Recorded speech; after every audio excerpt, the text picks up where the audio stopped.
Assalamualaikum, I bid to all of you. Firstly, I would like to introduce to you about the topic that we will be talking about today. The current issue that we've chosen to talk about is that learning English has become a burden to students. This is because they no longer want to study the English language. The problem with this is that English has become a worldwide language. It is used everywhere. So if students are let off to work without proper English, they might not be able to work at all. Now, as a member of the ministry, I am actually the second deputy director under the Educational Research and Planning Division. I have been working with the ministry for about 12 years now. Now, there are some initiatives that the ministry has taken to resolve this issue, but there are still some holes in those initiatives that we need to patch up. For example, we are actually moving towards a Cambridge-based English literature syllabus. One problem that I could identify is that the texts provided are narrow and traditional. The texts are boring. So this is said by President S. Gunakumaran, who is the president of MELTA, the Malaysian English Language Association. So one solution that the ministry should take is that they should provide more text that students are familiar with. For example, the translated version of Bawang Putih Bawang Merah legend. I think that would intrigue students' interest to learn English. Another problem that I could identify was that there's a perception that the English literature syllabus is hard and difficult to score.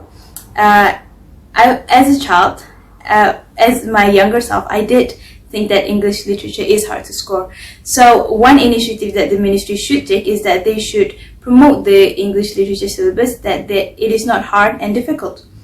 And since nowadays we have hundreds, thousands of platforms, online platforms that we could use for education, they should promote that English literature syllabus is not that hard through those platforms. So as a conclusion, the ministry have initiated a lot of methods to resolve this issue. Hence, we as a society should join hands and solve this issue, as if not, this will further be a problem for our nation in the future. That's all from me. Thank you. As a school principal, I believe one of the contributing factors to why most Malaysian students lack the motivation to learn English is because the school doesn't provide enough opportunities for them to explore the language. Now, speaking from my numerous experiences, whenever I attend debate or public speaking tournaments, I always see the same schools participating every year, and it's always those schools who are well known for their students' English proficiency. And it's very rare to see other public schools and also schools from the rural areas taking part in these tournaments. I believe the first step to unleash your students' potential and also interest in learning English is by building on their motivation. Now, motivating doesn't just happen in the classroom level between teachers and students. It needs to be infused throughout the entire school. According to a psychologist, Robert C. Gardner, motivation includes 3 elements, which are the effort to learn that language, the desire to achieve a goal, and also the enjoyment of learning that language. So to boost up your students' motivation, I believe school leaders should expose their students to new and diverse experiences. The more experiences that your students have and the more diverse those experiences are, the more motivated they are to discover new interests and abilities to pursue. One of the ways you can do this is by organizing friendly English competitions such as debate, drama, storytelling, public speaking within your school between different classes or different grades. When you see your students have gained the interest and confidence, then you can start sending them to tournaments outside of school. School leaders should also provide recognitions and also awards to these students, because when other students see their friends' achievements, they too will become motivated to explore the English language. I believe it is crucial for school leaders to create a fun and encouraging environment so that students have high motivation and positive attitude to explore the language. Motivation plays an important role in learning, and it can represent a huge challenge for teachers to motivate the students. So as a school leader, we should help in whatever way we can to increase students' motivation to learn English. As an English teacher, I can say that the lack of students' motivation in learning English is caused by the teaching strategies used by the teachers themselves. As we are moving towards the 21st century learning, there are a lot of new techniques and strategies that have been introduced by the Ministry of Education that can be used by the teachers in their classrooms. However, based on a research done by Najihah in 2014, one of the teacher respondents stated that students dislike learning English because the teaching strategies used by their teachers do not match with their learning needs. So I cannot deny this because it actually happens in the school that I am working at. I can see that some of my colleagues are still not aware of what types of teaching strategies are suitable with the students. So they will usually teach and use strategies based on only their preferences and do not cater to all students' level of proficiency.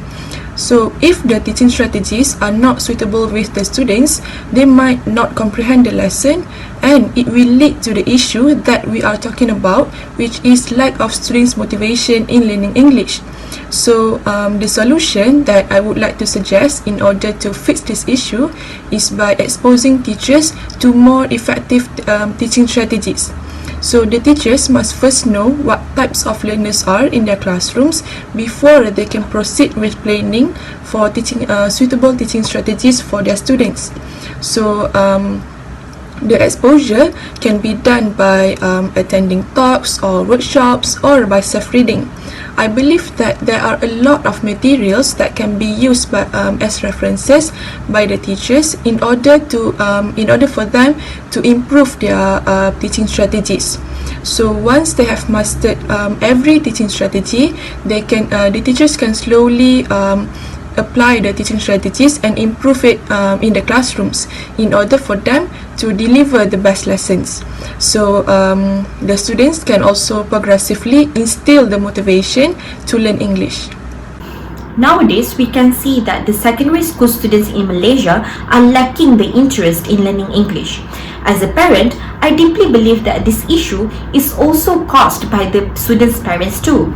Based on a research entitled Looking at the Link Between Parents' Educational Background and Students' English Achievement, there are two main problems coming from the parent side.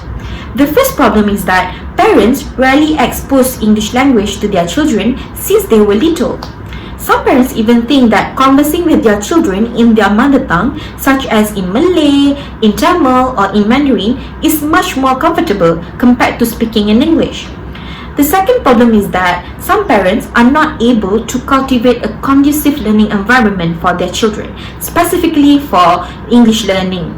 The parents somehow do not want to spend too much on English language materials because they think that their children are able to learn better at school compared to learning at home. So why bother learning at home? These two problems then lead to our current issue now. Based on an article taken from Cambridge English Assessment website entitled How Parents Can Support English Language Learning, there are two main solutions that can be done by parents to inculcate English language learning at home. The first solution is that parents can prepare materials that suit their children's interest. For example, if the child likes to sing, then provide English songs so that they still can enjoy while learning English. If the child likes to read, then provide English storybooks so that they can read, and also ask them to retell the stories using their own words. The second solution is that parents can also practice the usage of English regularly at home. That does not mean that they have to speak all the time in English. The parents can also allocate around 10 minutes to practice the respective language with their children. The parents can initiate by talking about any topic or just let their children decide and control their own activities as long as they use that language within the particular period. To conclude, we are aware that parents are seen as the norm, as the closest individuals to the students, and that is why the role of a parent is very prominent in this issue. To be more precise, education begins at home too.